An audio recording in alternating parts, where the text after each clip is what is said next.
Hey everybody, it's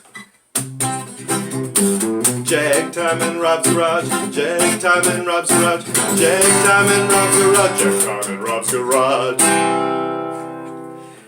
Obviously we're not in the garage. Let's go for a walk, but first I'm going to show you something out the window. If I can do this without resetting the camera and turning it off, there we go. Looking out the window. Look it out there. There's the donor. There's the Jag Special. There's the three-wheeler. I've been pushing things around today. Let's take a walk outside, shall we? Boom! Off we go then. So, because I've finished all the cowl hoops. They're all reinforced. They're all they've got their lip flanges for the hood, where the hood's going to mate. And I thought what I would do, since the next part of this project is going to involve taking the Jag Special all apart and flipping it upside down and finishing some welding, I think I've been talking about since I started doing these videos. I thought I would push it outside so that we could all get a look at what this thing is so far. Get a gander at its proportions, take a look at that awesome XJ6 grill that I've zip tied to the top of the grill opening. Looks pretty ugly right there. Not quite sure what I'm going to do with that. I have an idea that I could section it and lengthen it.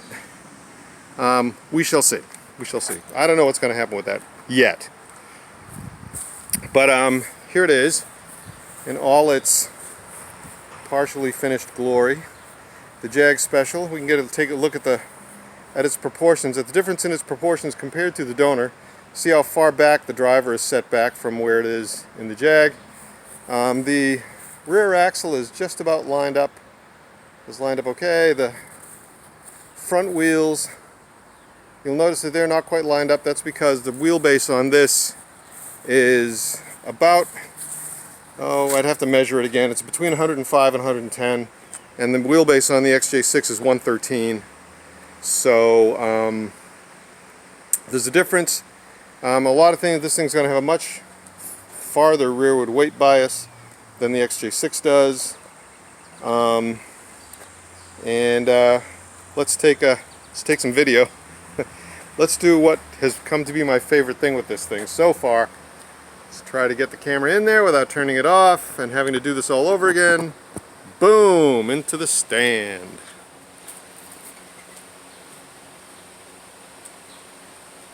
I love doing this. Boom! In the driver's seat. Our good old Kirky dragster seats are not going to get used. I think I mentioned that before. This wooden seat is not going to get used. Maybe. I've pulled out a seat cushion from the XJ6 and did a test fit, and I think there is a way I can absolutely modify those to make them fit in this 16 3/4 inch seat space. But yeah, here we are. The dashboard's at a nice height. The windshield will be right about here. The roll bar will be right here somewhere. And there will be a convertible top that goes over it, and maybe some side curtains that I'll make or something, so that we can drive this thing around in something that's less than just sunny, nice weather all the time.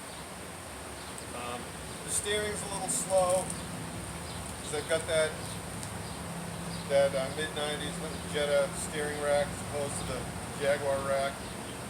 And I think I mentioned that before. The reason it has the Jetta rack and not the Jag rack is because the Jaguar rack is twice as heavy as the Jetta. That gets some weight off the nose.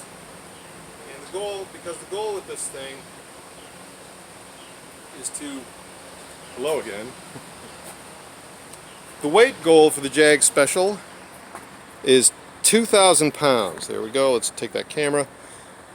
Handle it carefully so that we don't turn the camera off. That thing there, the Jaguar XJ6, the original Series 1, 2, and 3 is really kind of a tank. It's 4,044 to 4,075 pounds wet, And our friend here is going to be, my goal for this, like I said, is 2,000 pounds. Oh, I'll show you something about my garage. Let's take a minute here to talk about garage work. Notice a microphone stand with the camera holder attached to that. You probably saw when we were in the music room that I have a couple guitars. Here's another mic stand. I have several mic stands. I have found that they are very useful when you're working on cars or building projects. Here's one. This one's got a construction lamp zip tied to it. This one out here is my camera stand. They're just really handy. You can position you put a boom on them, you can position the lamp or the camera or anything anywhere. It's pretty great. I recommend them. They're not super expensive. I recommend them. So here we have, so anyway, where was I? Oh right, let's talk about the steering. We're on the steering rack right there. That is it's a power rack from a 1995 Volkswagen Jetta, I believe is what I took it out of, that I had retrieved from Henry's Used Auto Parts way back when I was building that thing, before I got the Porsche rack. This thing has a Porsche 924 rack in it. You can see that this thing is front steer, and because this thing is using the XJ6 spindles and control arms, which came out of that thing not without a fight. It was a significant battle to get them out. These, where was I? All right, these are rear steer, meaning the steering arm is behind the spindle axis. And surprisingly, this is the Jetta rack. These are the Jetta inner tie rod ends that I've cut and shortened and sleeved. They're welded at each end. They have plug welds on them, and they're welded. The rod itself is welded inside the sleeve, so those aren't going anywhere. These right here, believe it or not, these are not the Jetta tie rod ends fit into the Jaguar arms. These are the actual Jaguar tie rod ends, which is a surprising thing, because the Jaguar XJ6, being British, is pretty much a standard size fastener machine. It's got lots of, for example, we'll walk over here to the rear end. I'll show you what I'm talking about.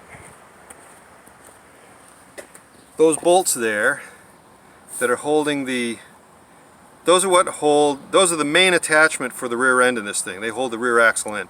Those are just plain old half 13s. There's bolts, I don't know if you can see them. See if I can get the camera in there without turning it off. Nope. But anyway, the bolts at the top of the shock are 7/16 18, or they're fine thread. Down here, these are 11/16 18. The whole thing, all of the fasteners that I found on this car when I was doing the disassembly I did, were all standard fasteners except for the outer tie rod ends. These are the Jag tie rod ends. They are a metric. They're 14 millimeter by, it's 14 by 150, I believe, 14 by 1.5. And what was surprising to me was I had the Jetta rack out, and I was thinking, well, you know, maybe I'll take part of the Jag tie rod end and weld it to the Jetta inner tie rod end. And I was looking at the threads, just kind of eyeballing it. So I just, for fun, I took the Jag tie rod end and I threaded it onto the Jetta inner tie rod, and it fit perfectly. And then I threaded the Jetta outer tie rod end onto the Jag inner tie rod, and that fit perfectly. I was slightly dumbfounded by that eventuality, but hey, it makes life easy for me. So anyway, where was I? Right.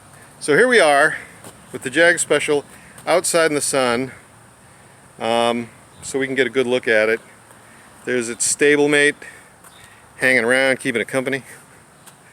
And like I said, the next part of this project, so you can see I got all the cowl hoops with their lip flanges all in place.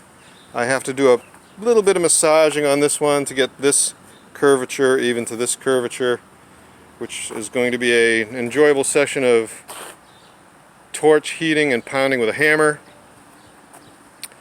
And then But I don't think I'm going to do that now. What I'm going to do, what's next on the hit parade for this thing is disassembly, flipping it upside down, putting it on the jack stand so that I can finish some welds that need to be finished, that have been waiting for me to finish them since about February, since I built the front suspension structure.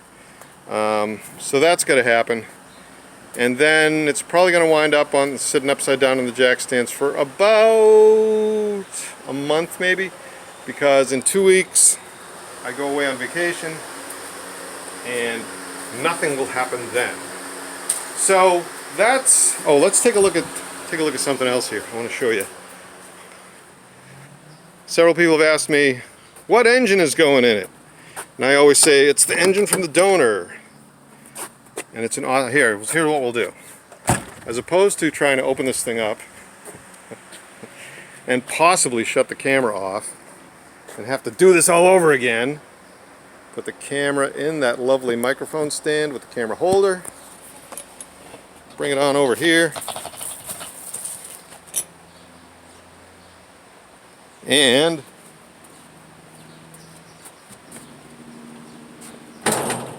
boom, also boom, up we go, put in the stick. Where's me stick?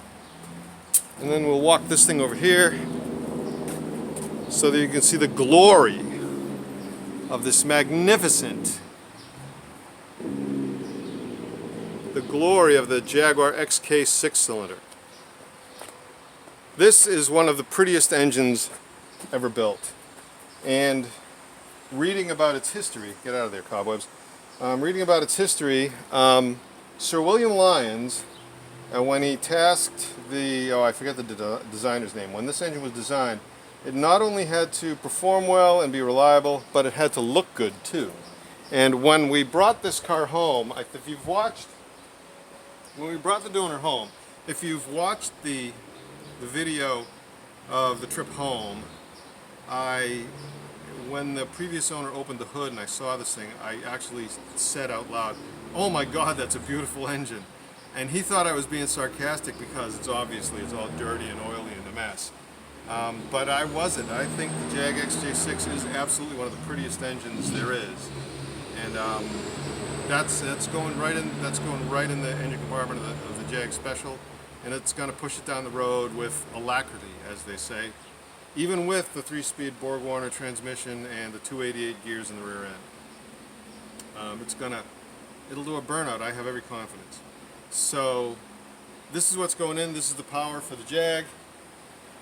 And I've got plenty of room right there, and I think that's about it for today. That's about it. I do want to run this thing one more time before I do want to run this thing a couple more times before I start thinking about taking it out, which is probably not going to happen until September, because as I said, I'm going away on vacation. The Jag's going to sit upside down, having some finish welding done for a couple of weeks, and then I'll be gone. And then when I come back, it'll be the middle of August, and it'll be within a month of starting guitar lessons again. And so I'll be out here thrashing, as thrashy as thrash can be, to make this thing work, to get this engine out, and figure out the engine stands, figure out the motor mounts, and that thing right there.